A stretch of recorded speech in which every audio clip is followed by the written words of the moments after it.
আমার ছোট ছেলে গরুর মাংস খায় না, তাই কোরবানির মাংস খাচ্ছে না।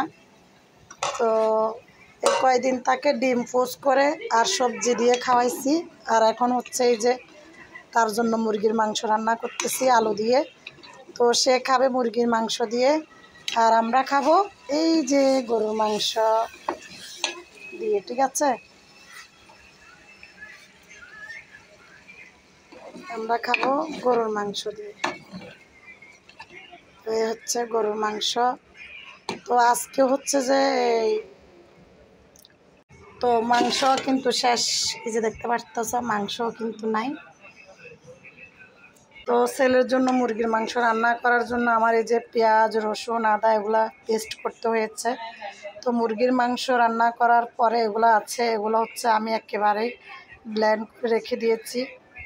ভবিষ্যতে তো মুরগি আরও রান্না করতে হবে, এই জন্য মুরগি আনাইছি আপনার হচ্ছে 2 কেজি 200 গ্রামের মতো। তো এটার থেকে 5-6 পিসের মতো রান্না করছি, আরগুলো আছে। তো এই যে এগুলো আছে, এগুলো হচ্ছে একদম ফ্রিজে রেখে দিব পলি ব্যাগ করে, মানে আলাদা আলাদা 2 পলি ব্যাগ করে রেখে দিব। পরের ছেলের জন্য আন্দাজ করে রান্না করব। ঠিক আছে, তো আমরা খাবো এই যে গরুর নলা দিয়ে।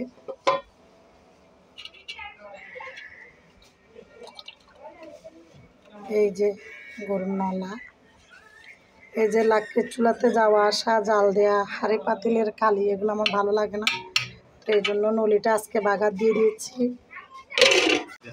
তো এখন হচ্ছে খাওয়ার পালা, খাওয়ার পালা। শুভ দুপুর সবাইকে, খেতে বসে।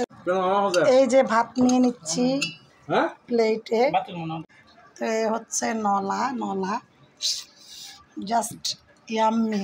একটা কি খাবারের দোকান বা খাবারের রেস্টুরেন্ট দিলে কেমন হয় বলেন তো? অসাধারণ রান্না, খেয়ে তো সবাই পাগল হয়ে যাবে। এটা তো পাগল হয়ে গেছে অলরেডি, এটা হয়ে গেছে পাগল।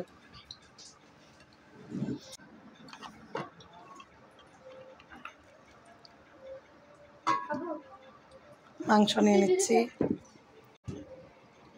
সাথে এই যে লেবু তো থাকবেই আমার। বিসমিল্লাহ।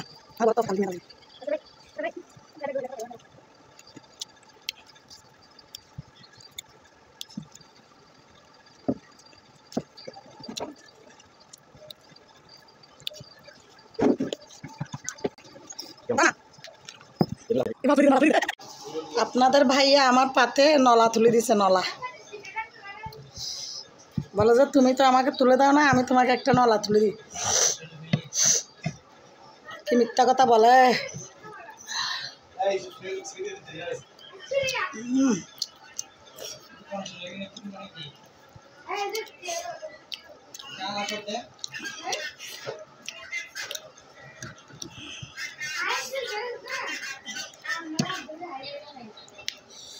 অনেক মজা হয়েছে নলার ঝুল। নলা কালারটা হেব্বি সুন্দর হয়েছে, হেব্বি সুন্দর।